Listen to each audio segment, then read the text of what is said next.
The lottery ticket sits in a plastic evidence bag on Margaret Chen's kitchen table, still creased where it had been folded in her son's wallet. $8.4 million. 3 weeks ago, she would have celebrated. 3 weeks ago, David was alive. Now the money feels like blood money. The universe's cruelest transaction, trading her son's future for numbers on a check she never wanted to cash. Margaret is 73. Her husband Frank is 76. They've spent decades managing modest paychecks, raising families, navigating loss with the quiet competence society expects from working people. Their grief is fresh and raw, but their minds are sharp. They know exactly what they want to do with David's final gift: honor the values he lived by, help the workers he protected, build something that matters. But in the gilded world of wealth management, grief looks like opportunity. And when a predator mistakes sorrow for weakness, an ordinary couple's dream becomes a fight for survival. Within days of signing papers they thought would protect them, Margaret and Frank discover they've walked into a cage. Their accounts freeze. Legal papers arrive declaring them incompetent. A restraining order targets the one person who showed up without agenda. A young warehouse worker who knew their son's kindness firsthand. The man in the expensive suit who promised to protect their legacy is systematically stealing everything, using the very legal system meant to safeguard the elderly as his weapon. Have you ever watched someone use their authority to exploit those society considers vulnerable? Have you wondered what it takes to fight back when the system itself becomes the cage? Stay with us to witness how an elderly couple, a tattooed warehouse worker, and a burned-out attorney transform documentation into dignity, receipts into resistance, and a predator's arrogance into his own undoing. This is the story of blood money becoming living legacy, and the family forged in the fight to make it happen. 3 weeks after the funeral, Margaret Chen still set the table for 3. The dining room had become a museum of before. David's favorite mug beside the coffee maker, his jacket on the hook by the door, the crossword puzzle he'd started the morning before the heart attack took him. Margaret moved through the house in careful circuits, dusting surfaces that weren't dusty, reorganizing cabinets that didn't need organizing, her hands needing work her heart couldn't bear. Frank spent hours in the garage, among boxes they'd collected from David's apartment. The medical examiner's office had returned his son's belongings in brown cardboard. Work boots, coffee-stained thermos, photos of the 3 of them at Lake Tahoe last summer. Frank would lift each item, study it, put it back. He hadn't cried since the funeral. Margaret worried about that. They'd developed rituals without discussing them. Coffee at 6, though neither drank more than half a cup. The newspaper unread, between them. Game shows filling silence that used to hold conversation. At night they lay in separate grief. Frank's back to Margaret's, both pretending to sleep. The call came at 4 on a Tuesday. Margaret almost didn't answer. Unknown number, probably another sympathy card vendor or life insurance solicitor. But something made her pick up. Mrs. Chen, this is Sandra Colbert from the Nevada Lottery Commission. I'm calling about a ticket found in your son David's personal effects. Margaret's throat closed. Another administrative cruelty, another form to sign, another reminder her boy was gone. We need you and your husband to come verify the ticket, Sandra continued, her voice carefully neutral. Could you come to our office tomorrow? Is this necessary? Margaret's voice cracked. Can't you just... Mrs. Chen, Sandra's tone shifted. The ticket is a winner. The jackpot is $8.4 million. The phone hit the linoleum. Frank appeared in the doorway, alarmed by the crash, found Margaret staring at nothing. She couldn't form words, could only point at the phone where Sandra's voice called tiny and distant. Mrs. Chen? Are you there? Frank picked up the receiver, listened, asked Sandra to repeat herself twice. When he hung up, he walked to the mantel and stood before David's senior portrait, cap and gown. That crooked smile, whole life ahead of him. He bought it the week before, Frank said quietly. Wednesday, his lunch break. That night, they didn't pretend to sleep. They lay in the dark, hands not quite touching, thinking the same unbearable thought. We'd give every cent to have him back. The money felt like blood money. The universe's cruelest transaction, trading their son's future for numbers on a ticket neither of them could bear to cash. By noon the next day, the secret was out. Margaret's phone, plugged back in after the lottery official's callback, rang continuously. Cousins she hadn't spoken to in 5 years. Frank's brother from Phoenix with investment advice. Diane, Margaret's sister, arriving unannounced with brochures for financial planners. Everyone wanted to help. Everyone had opinions. Margaret unplugged the phone at 1:30. Frank escaped to the garage, to David's boxes, to the quiet. He was reorganizing the same shelf for the 3rd time when the doorbell rang at 4. Margaret didn't move from the kitchen table, so Frank answered. A young woman stood on the porch, early 20s, tattooed forearms, holding a casserole dish and a shoebox. Her eyes were red. "I'm Rosie," she said. "I worked with David." She didn't mention the money, didn't offer congratulations, just held out the casserole. Chicken enchiladas, David's favorite, and the box. Inside, a Bluetooth speaker and a note in David's unmistakable handwriting. Rosie's Warehouse Anthems. Because the night shift needs a soundtrack. "He made playlists," Rosie explained, voice thick. "For all of us. Made sure the temp workers got paid, right too. Once..." She stopped, swallowed hard. "Once my electric got shut off. Couldn't figure out who paid it. Found out later it was David." Margaret appeared behind Frank, saw the casserole, the box, this girl with her son's kindness in her eyes. And something in her chest cracked open. The tears came. Ugly, full-body sobs she'd been holding since the funeral. Rosie didn't offer platitudes.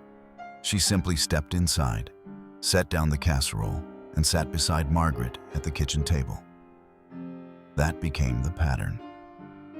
Rosie returned the next day and the next. She helped Frank sort through David's apartment manager's final box. Books, hoodies, the coffee maker that never worked right. She laughed at Frank's terrible jokes, the ones Margaret had heard 1,000 times. She shared stories they'd never heard. David teaching her to change a tire, David confronting a supervisor who shorted someone's hours, David organizing a coat drive when December hit. She asked for nothing, wanted nothing, just showed up, this stranger who'd known their son's heart. On the 3rd evening, as Rosie helped wash dishes, Margaret finally asked, "Why are you doing this?" Rosie didn't hesitate. "Because David saw me when nobody else did. And now you two are all that's left of him." Diane arrived at 10 in the morning, letting herself in with the spare key Margaret had regretted giving her. "You can't just leave millions sitting in a regular account," Diane announced, setting her designer handbag on the counter. "Margaret, you need professional help." Margaret looked up from her coffee, exhausted. Frank had disappeared to the garage again. They hadn't slept since the lottery call, hadn't really talked about what to do with money that felt like a grave marker with a dollar sign. "I know someone," Diane continued. "Victor Sorensen. His firm manages estates for several lottery winners. Very reputable. He handled the Mitchell's portfolio. You remember them from the country club?" Margaret didn't remember them. She'd never been to Diane's country club. That evening, Victor Sorensen arrived precisely at 7. Silver hair, charcoal suit that probably cost more than Margaret's car, leather portfolio that whispered money. He shook their hands with practiced sympathy, his grip firm but not aggressive. "I'm so sorry about your boy," he said, settling into their worn armchair as if it were a throne. "David, such a tragedy." The way he said "your boy," warm, paternal, made Margaret's throat close. Frank's jaw tightened, but he nodded. Victor spread documents across their coffee table like a magician revealing cards. Trusts, investment accounts, estate planning, tax strategies. The language was dense, comforting in its complexity. The vocabulary of people who knew what they were doing. "This protects you," Victor explained, tapping a section Margaret couldn't quite focus on. "The government can't touch it. David's memory's protected. Sign here, initial here." The pages blurred. Margaret thought about David's apartment, still half packed in the garage. About the casserole Rosie had brought. About how exhausted she was of thinking. Frank hesitated over the power of attorney clause.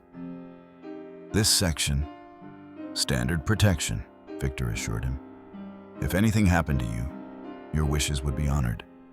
It's actually for your benefit." Margaret signed first. Her hand moved automatically. Decades of signing forms, medical bills, school permission slips, mortgage refinancing.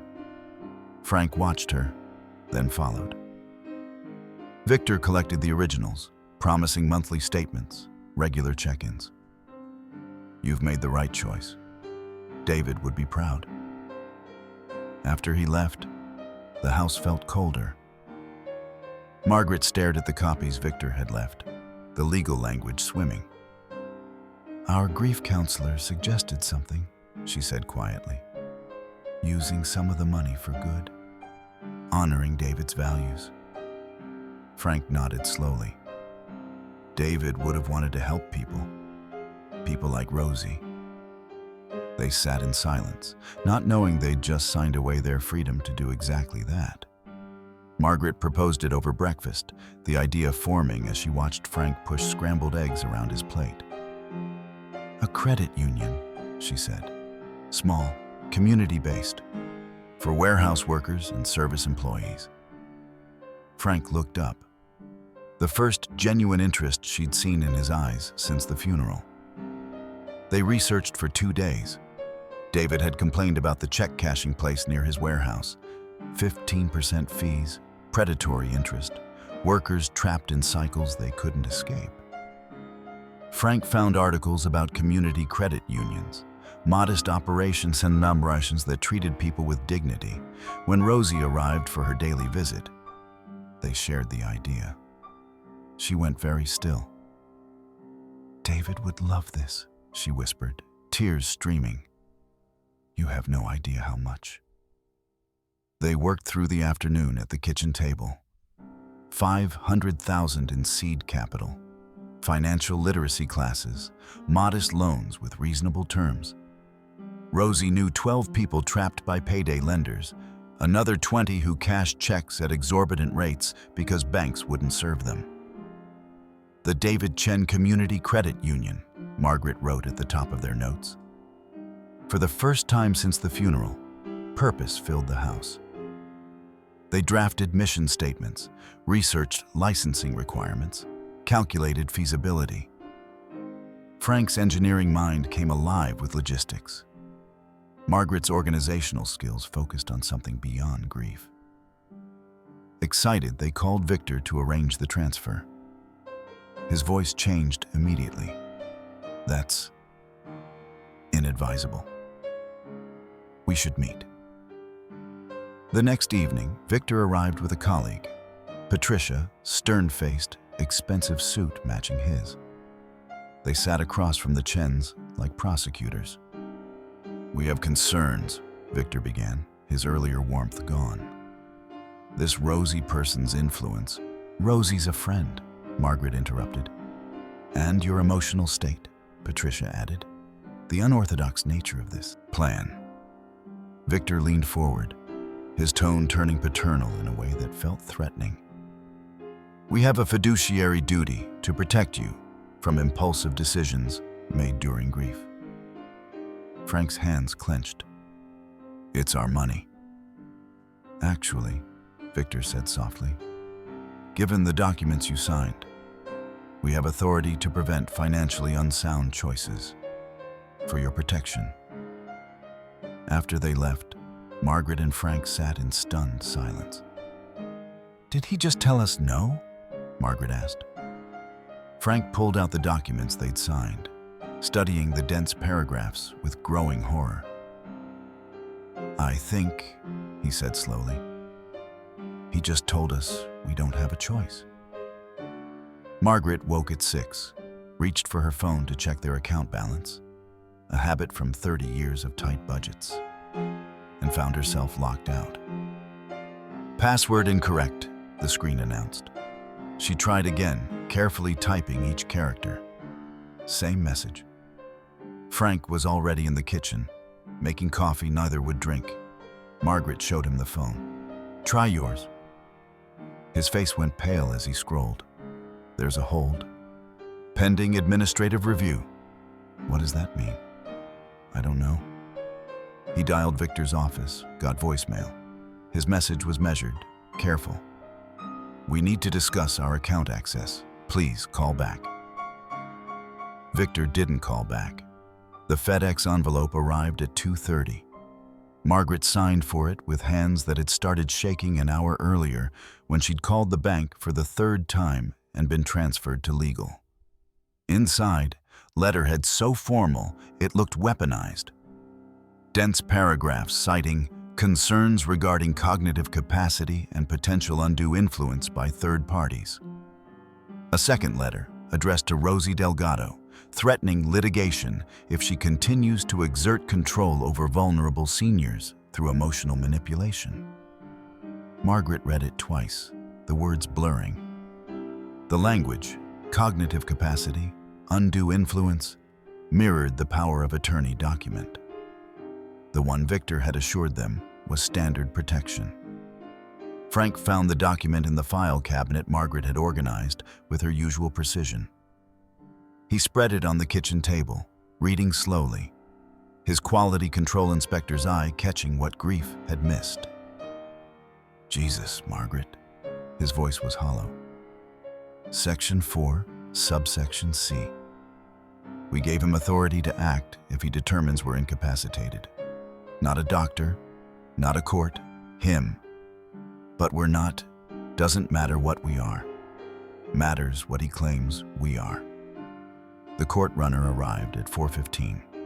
Margaret saw the official county seal on the envelope and knew before opening it. Emergency guardianship hearing, Margaret and Frank Chen. Petitioner, Sorensen Wealth Guardianship Services, LLC. Attached, medical evaluations from Dr. Richard Kemper and Dr. Sarah Vance, neither of whose names Margaret recognized. Both declared the Chens suffering diminished capacity due to grief and depression, rendering them unable to manage financial affairs or resist exploitation. We've never seen these doctors, Margaret whispered. Frank flipped through the pages. Look at the dates. Last week, while we were home.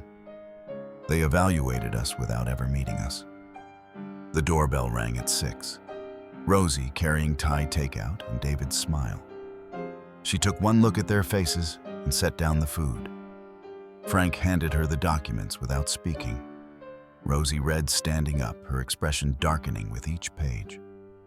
When she finished, she looked up with something Margaret had never seen in her eyes before.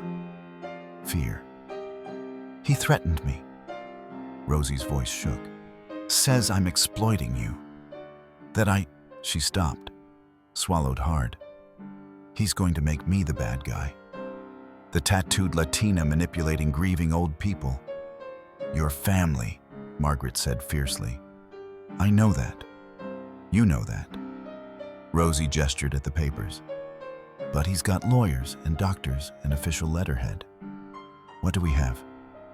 The question hung in the kitchen, where they'd dreamed of credit unions and second chances, where they'd imagined transforming blood money into David's legacy.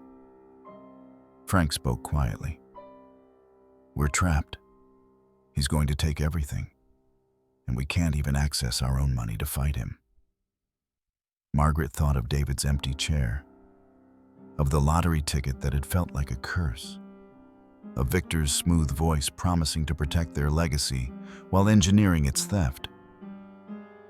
We survived David's death, she said. We'll survive this. But even as she said it, she wondered if survival would be enough, or if Victor had already won.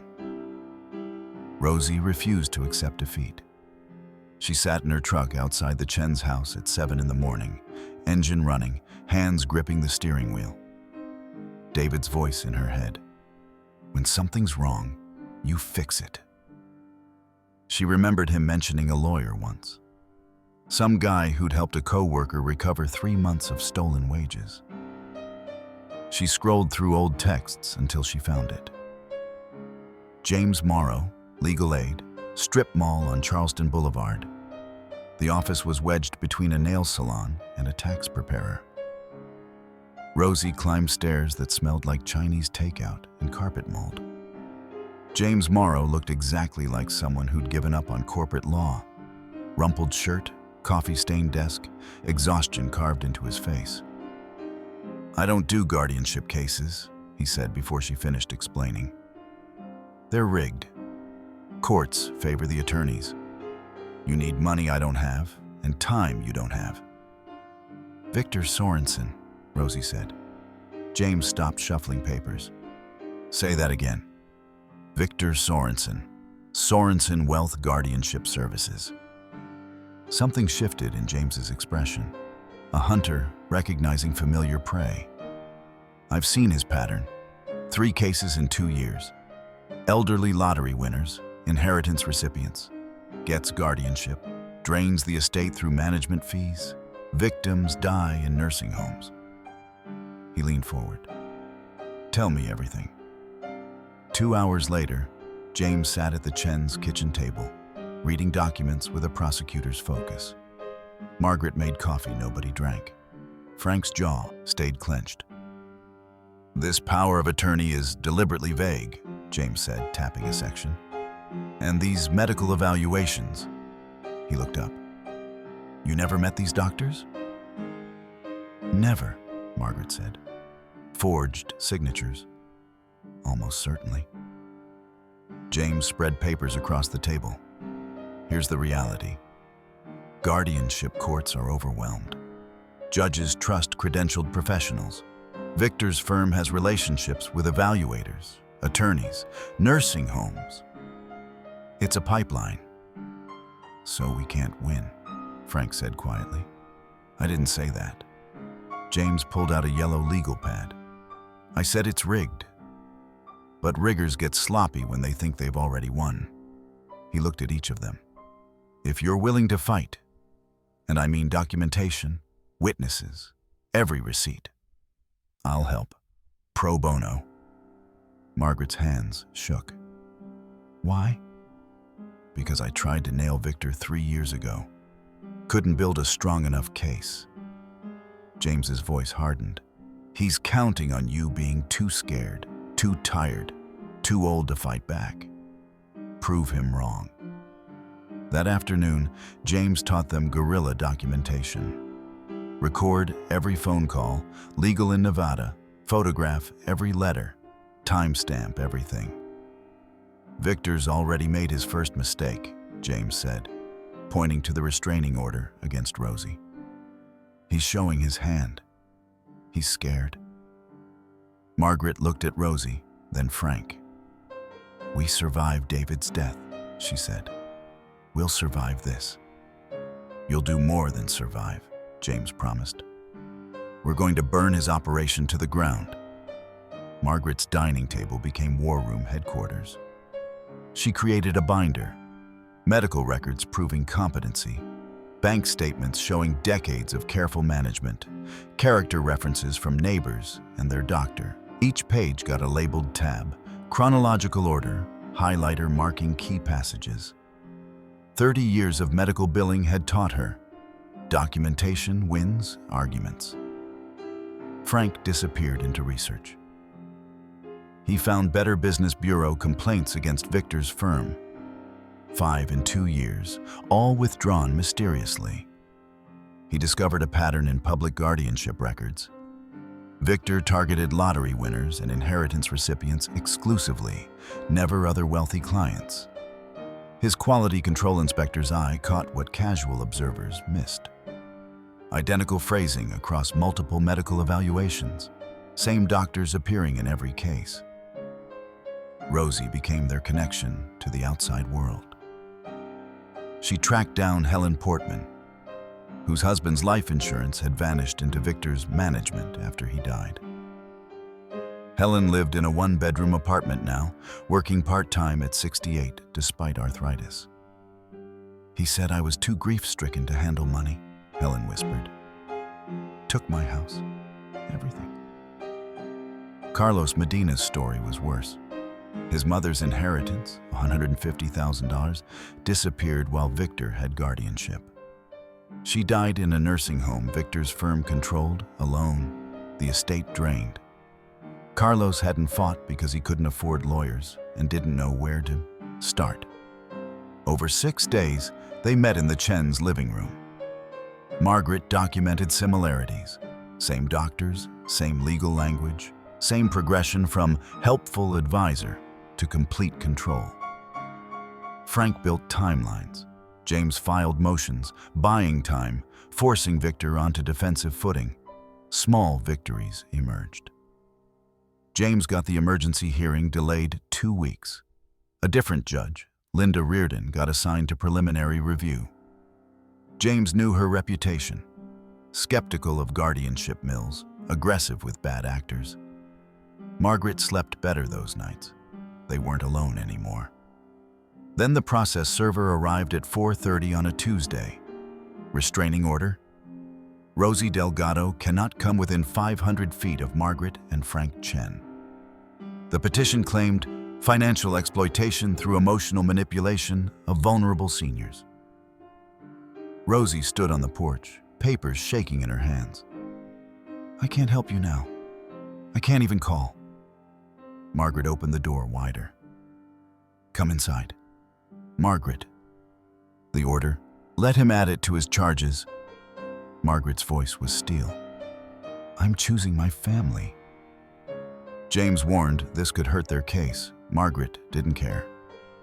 That evening, the 4 of them sat at the kitchen table, restraining order be damned, and kept building evidence. Victor wanted to isolate them, make them weak. Instead, he'd made them furious. Rosie stood on the sidewalk outside the Chen's house, restraining order trembling in her hands. 500 feet. She couldn't visit, couldn't call, couldn't help. Victor had weaponized the law itself. Her phone buzzed. "Margaret." "Come inside, now." "Margaret," the order: "Let him add it to his charges. I'm choosing my family." James arrived 20 minutes later, found them at the kitchen table. "This violates the order. Victor's attorney could use this against you." "Good." Margaret's voice was steel. "Let them explain to a judge why an elderly woman inviting a friend for coffee is criminal exploitation." The pressure escalated daily. Victor's team scheduled a capacity evaluation with Dr. Kemper, a psychologist on their payroll. Margaret refused. A deputy appeared the next morning with a court order compelling compliance. The evaluation was theater designed to humiliate. Dr. Kemper sat behind an expensive desk, clipboard ready. "Who is the current president, Mrs. Chen?" "You're testing me for dementia." Margaret's voice stayed level. "I'm grieving my son. That's not the same thing. Please answer the question." She answered perfectly. Counted backward from 100 by 7s without error. Recited her address, birth date, medication list. Dr. Kemper's questions grew more bizarre. Drawing clocks, remembering random word lists, naming animals in 60 seconds. "How much is Victor paying you?" Margaret finally asked. Dr. Kemper stood abruptly. This evaluation is terminated due to subject's hostility. That night, Frank found the property appraisal in their mailbox. Victor was planning to sell their home for their protection, moving them into appropriate care facilities. Margaret broke down completely. Not the controlled crying of the funeral, but something deeper. Raw animal grief mixed with rage and terror. "We survived losing David," she sobbed against Frank's shoulder. "But we won't survive losing everything he cared about." Frank held her, his own tears finally coming. They'd been so careful their whole lives, paid bills on time, saved what they could, never asked for help. And now, this predator was going to take it all because they'd trusted the wrong voice at the wrong moment. "We fight," Frank said quietly, "however long it takes, whatever it costs." Rosie's voice came from the doorway. Neither had heard her arrive. "You're not alone in this. I've been making calls." Over the next 3 days, the pressure became suffocating. Victor's attorneys filed motions declaring the Chens' resistance proof of incompetence. Bank statements were subpoenaed. Their family doctor received a letter demanding medical records. But something else was building. Rosie's phone rang constantly. Warehouse workers asking how to help, former temp employees offering testimony, people who'd known David's kindness mobilizing. Margaret organized it all in her binder, adding a new section, community support. 43 letters describing David's character, testimonials about the credit union's importance, proof that their dream wasn't delusion, it was desperately needed. "Victor thinks we're isolated," Frank said, reviewing the letters.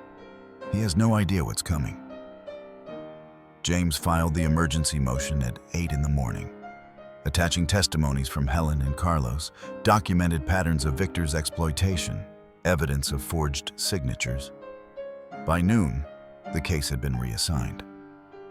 "Judge Linda Reardon," James said, barely containing his excitement. "She practiced elder law for 15 years, hates guardianship mills." Margaret looked up from her binder. "Is that good?" "It's everything." James grinned, the first genuine smile they'd seen from him. "Victor's team will try to get her recused, but if she stays on, we have a chance." That afternoon, Keisha Williams arrived. She was younger than Margaret expected, mid-30s, carrying a professional camera and an air of fierce competence. "I investigate exploitation," she explained. "Your sister's friend mentioned your case to someone who knows my work." The interview took 2 hours. Keisha asked hard questions, verified facts, made no promises.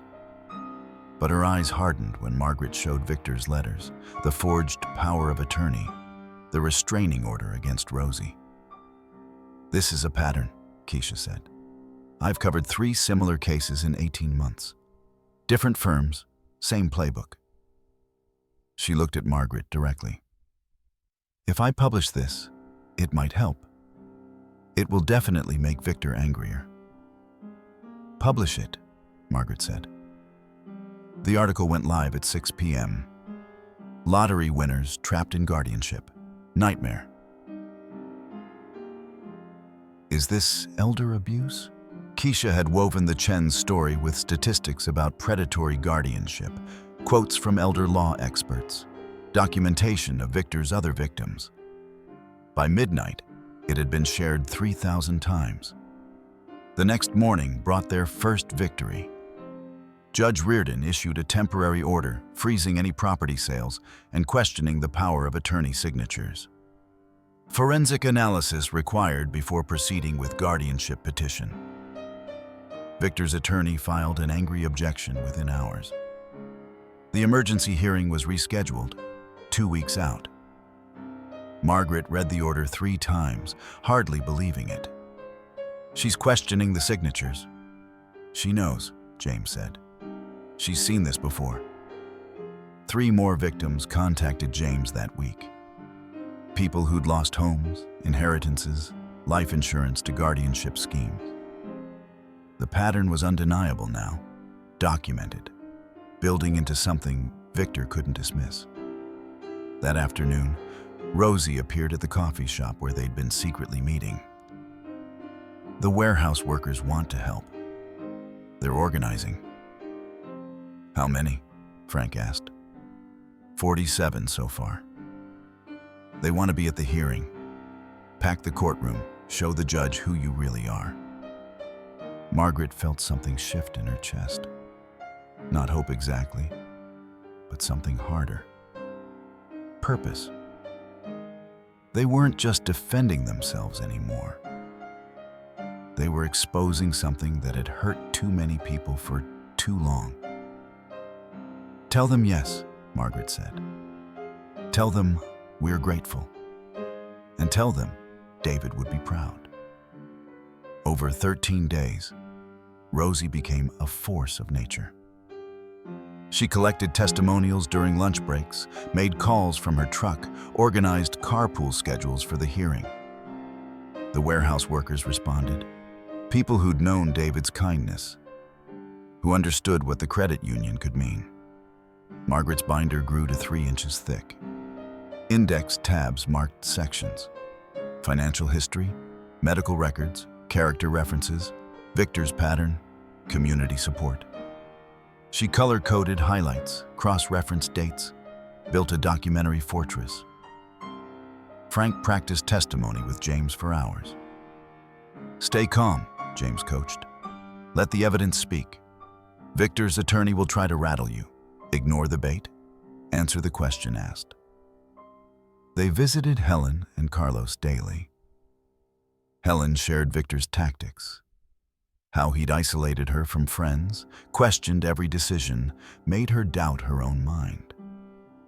Carlos described watching his mother die in a nursing home while Victor drained her estate. We couldn't fight alone, Helen said quietly. But together we're not victims anymore, Carlos finished. We're witnesses.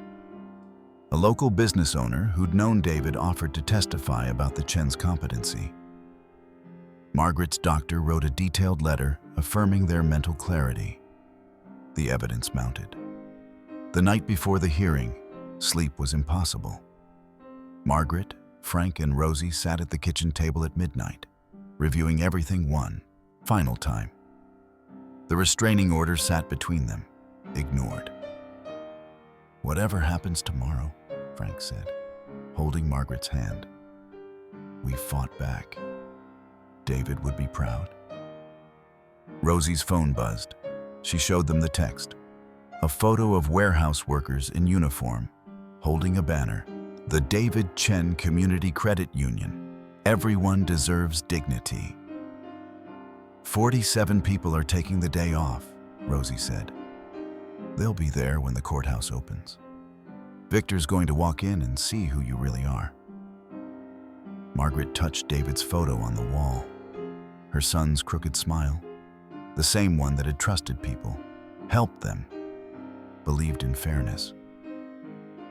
We're not just fighting for us anymore. We never were, Frank said. We're fighting for everyone. Victor's hurt, everyone he'll hurt if we don't stop him. At 2 a.m., Margaret finally spoke the fear she'd been carrying. What if we lose? Rosie didn't offer false comfort. Then we lose fighting. With dignity, with community. Showing everyone that some cages are worth breaking even if it costs everything. David's legacy, Margaret whispered. Our legacy, Frank corrected. Built on his foundation. Outside, Nevada darkness held the city. Inside, 3 people who'd become family prepared for war. The courthouse steps were chaos. Victor's team arrived in black town cars, 3 attorneys, leather briefcases, Dr. Kemper in an expensive suit. They moved with the confidence of people who'd never lost. Then the warehouse workers appeared. 47 people in work uniforms, coming from night shifts and skipped lunches. They wore steel-toed boots and name tags, carried thermoses in solidarity. Helen and Carlos walked with them, flanked by a dozen supporters Keisha's article had mobilized. Victor's attorney stopped mid-step, staring. Margaret and Frank arrived with James, Margaret clutching her 3-inch binder like armor. Rosie walked beside them, restraining order be damned. Keisha filmed everything from the gallery steps. Inside, Judge Reardon took the bench, surveying the packed courtroom with raised eyebrows. The gallery was standing room only. Workers, victims, witnesses to David's legacy. Victor's attorney, Bradley Morrison, argued first.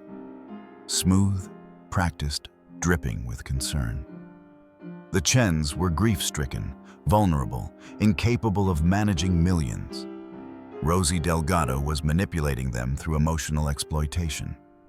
The credit union plan was financially reckless, proof of diminished capacity. He presented the medical evaluations. Margaret watched Judge Reardon's expression, neutral, absorbing, revealing nothing.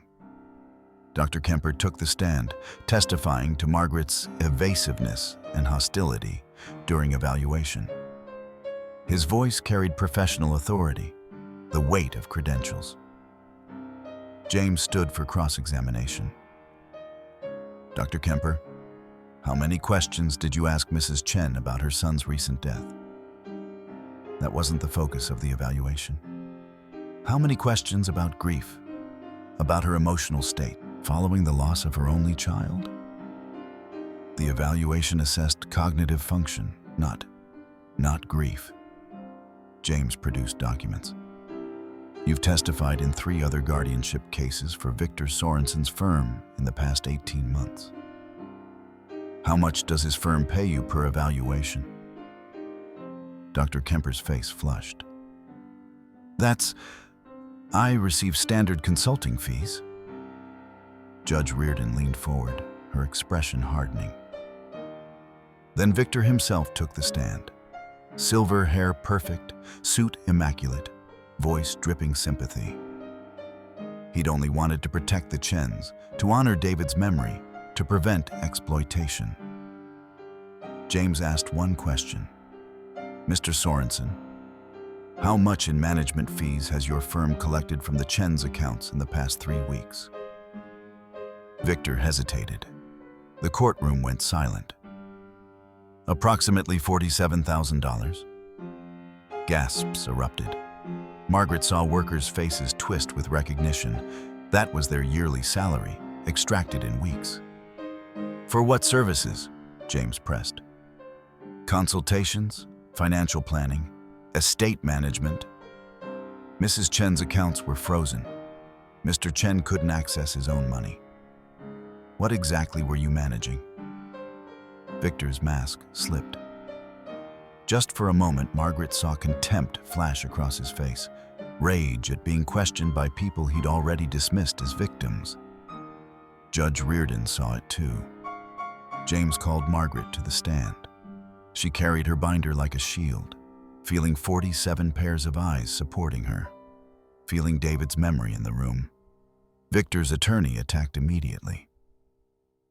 Mrs. Chen, isn't it true you've been unable to cope since your son's death? Margaret's voice steadied. I've been grieving. That's not the same as incompetent. You've made questionable financial decisions. I've made one decision, to honor my son's values by helping workers he cared about. That's not questionable. That's purposeful. She walked through the timeline. The lottery call that felt like curse. Victor's smooth pitch, his practiced sympathy. He called David our boy like he knew him, like he cared. I trusted that. That was my mistake. Opening the binder, Margaret presented 30 years of bank statements. Modest income managed with meticulous care, bills paid on time, savings accumulated penny by penny, medical records showing no cognitive decline, letters from their family doctor affirming complete mental clarity. Morrison tried to introduce the restraining order against Rosie. Margaret cut him off. I invited her to my home. She's my family, more family than relatives who only called after the money. Her voice strengthened. Rosie knew my son. She grieved with us. She didn't want anything except to honor David's memory. She described the credit union plan, mission statement, target demographics, loan structures. When Morrison suggested it was financially naive, Margaret produced the business plan she and Frank had completed. Market research, feasibility studies, financial projections. We're not running it ourselves, she said. We'd hire professionals, provide capital and oversight, like any board members. Judge Reardon leaned forward, engaged. Margaret's final statement came from somewhere deep, from decades of being dismissed, underestimated, told to trust experts who exploited that trust. Your Honor, I've buried my child. I know what grief looks like. I live with it every day. She looked directly at Victor. But I also know what predators look like. They use your pain to justify stealing your agency. They call exploitation protection and hope you're too broken to fight back. She opened the binder to David's photo, the one from his warehouse ID badge, smiling in his work uniform. My son spent his life protecting workers from people who saw them as resources to extract. Victor Sorensen built a business doing exactly that to the elderly and bereaved. Her voice didn't waver. I won't let David's final gift fund the kind of exploitation he fought against his entire life. The courtroom was silent. Margaret stepped down, feeling lighter than she had in months. Whatever Judge Reardon decided, she'd spoken truth. She'd fought back. David would be proud. Frank took the stand with the calm of a man who'd spent 35 years inspecting defects. Victor's attorney sensed an easier target. An old man, quieter than his wife, surely breakable. Mr. Chen, at 76, do you really think you can run a credit union? Frank's answer was devastating in its simplicity. No. That's why we'd hire professionals, loan officers, financial counselors, people with expertise. We'd provide capital and oversight, like any board members. The attorney's confidence flickered. Frank produced his own binder, thinner than Margaret's, but surgical in its precision. I spent 30 years as a quality control inspector, union steward for 15. I know how to spot defects in systems designed to exploit workers. He presented a timeline. Victor's firm targeted lottery winners and inheritance recipients exclusively. Never established wealth, never diversified portfolios, only vulnerable people in crisis. Here's Helen Portman's case. Same doctors evaluated her, same language in the petition, same outcome, estate drained, victim isolated. He turned pages methodically. Carlos Medina's mother. Same pattern. 3 others I found through public records. Same doctors, same attorneys, same playbook. Judge Reardon leaned forward, taking notes. Frank showed invoices, $47,000 in consultation fees for 3 weeks of work. That's more than I earned in a year at the plant. For what? Freezing our accounts? Threatening our family? Then came the knockout blow. Frank placed 2 documents side by side, their mortgage paperwork and Victor's power of attorney. Look at the signatures. Here's how Margaret and I actually write our names. Here's what appears on Victor's document. James called the handwriting expert, who confirmed what everyone could now see: forgery. The courtroom erupted. Judge Reardon's gavel cracked like gunfire. Victor's attorney demanded a recess. Reardon denied it, her expression granite. Frank's final statement was quiet, but absolute. My son, David, believed people deserve dignity. He spent his life protecting workers from exactly this: systems that see vulnerable people as resources to extract. Victor Sorensen built a business, stripping dignity from the elderly and bereaved, using the law as his weapon. He looked directly at Victor, who wouldn't meet his eyes. I'm 76 years old. I've buried a wife, buried my stepson, watched good people get crushed by institutions that should protect them. I know what predators look like. His voice never rose, never wavered. David's memory won't fund this man's next victim. Not while I'm still breathing. Frank stepped down. Margaret reached for his hand as he passed, squeezing hard. In the gallery, warehouse workers sat silent, witnessing. Helen and Carlos held each other. Rosie wiped tears. Victor's attorney had no redirect. What could he say? The signatures didn't lie. The pattern didn't lie. The 47 people in work uniforms didn't lie. Judge Reardon called a brief recess. As they filed out, James whispered to the Chens, "That was perfect. Absolutely perfect." Frank just nodded, exhausted. He'd done what needed doing, used the skills that made him valuable his whole working life. Attention to detail, pattern recognition, systematic thinking to protect his family. David would be proud. Judge Reardon returned after 15 minutes. Her expression told the story before she spoke. This court denies the guardianship petition with prejudice. Her voice carried weight that silenced the gallery. With prejudice means Mr. Sorensen's firm may never refile this petition. The power of attorney is void due to clear evidence of forgery. Victor's face went white. Furthermore, I'm referring this case to the Nevada Attorney General for criminal investigation into predatory guardianship practices, document forgery, and elder exploitation. She looked directly at Victor. This court will not enable theft disguised as protection. The gallery erupted. Warehouse workers cheered. Helen sobbed into Carlos's shoulder. Margaret and Frank sat frozen, hardly believing it was over. Judge Reardon continued. The Chens are awarded $47,000 in restitution, the exact amount improperly extracted in management fees, plus reasonable legal costs. All account freezes are lifted immediately. Victor's team fled before the gavel finished falling. Keisha's camera captured everything. Victor's humiliation, the Chen's relief, the community's triumph. The footage went viral within hours. Local news became national news. By evening, major networks were calling. Over 3 days, the Attorney General's office moved with surprising speed.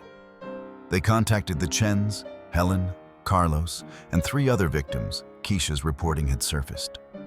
Subpoenas went out to Dr. Kemper and 2 other medical evaluators. Victor's financial records were seized. The Chen's bank accounts unfroze. Margaret logged in, saw their balance restored, and cried. Not from relief, but from the weight of what they'd nearly lost. That evening, Rosie arrived with the warehouse workers. They brought pizza, cheap champagne, stories about David.